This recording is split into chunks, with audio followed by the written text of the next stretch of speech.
Okay, so Tom Britt here with Wayne Crane, the contact actually on the Fishers website for the Reorganization of Fishers, the Citizens for Reorganizations of Fishers.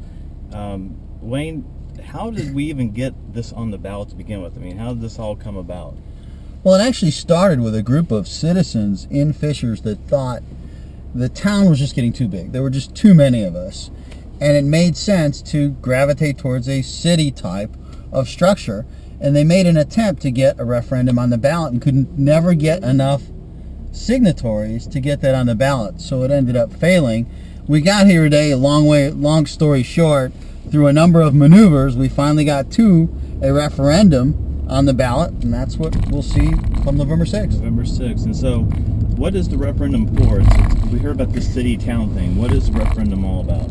The referendum has actually three options, one of which is to remain the same. The second and most likely choice is to become what is called a council manager form of city, and that is similar to the structure we have now. And then there's a third option as well. Okay, so take us through the council manager form. I mean, you said it's similar to what they have now, and what they have now is working fairly well, right? I mean, aren't they like the second lowest tax rate in the state of Indiana in Fishers? Yeah, actually, Fishers, funny you would say that, Fishers has the second lowest tax rate in the state of Indiana. The first is Sunrise, Indiana, and they have a casino. So maybe we need a casino. That's what I was thinking. We get a referendum for a casino. We could have the Fishers Casino and bring our taxes down. Beyond that, I think we're going to remain second best. That's I think as good as it's going to get for now. We also have some interesting data. Is we have the lowest expense per capita ratio in Hamilton County by 40%. Next to us is Westfield. Westfield is $1,300 per capita. Ours is $850. You get up to over $2,000 when you get to Carmel and Noblesville. Yeah. So we've been able to keep this very low tax rate, very good structure of governance.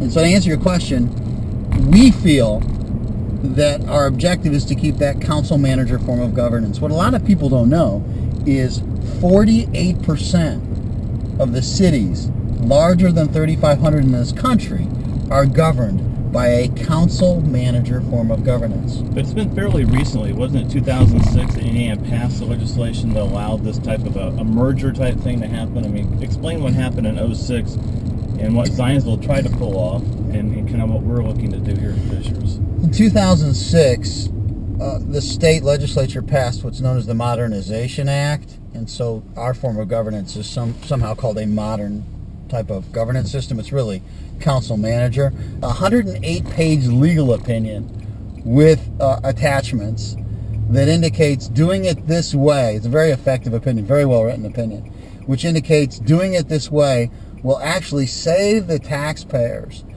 with the reorganization of Fall Creek into the new Fishers up to $1 million per year. It's not $1 million one time. It's up to $1 million every year going forward. How do you save the money? Where do you save it at? Well, about $200,000 actually comes from the savings of eliminating a duplicative part of government. Fall Creek Township does nothing. They really don't do anything anymore.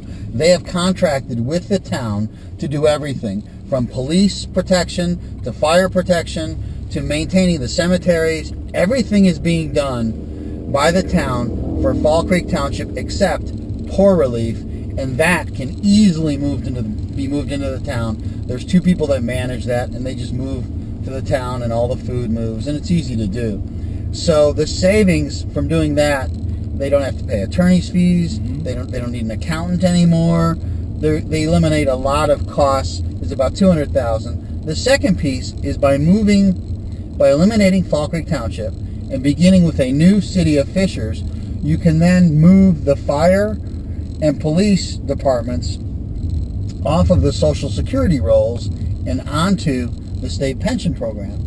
And by doing that as a new city, you'll save up to another $800,000. So these savings are every year up to $1 million by eliminating a duplicative piece of governance. Wow.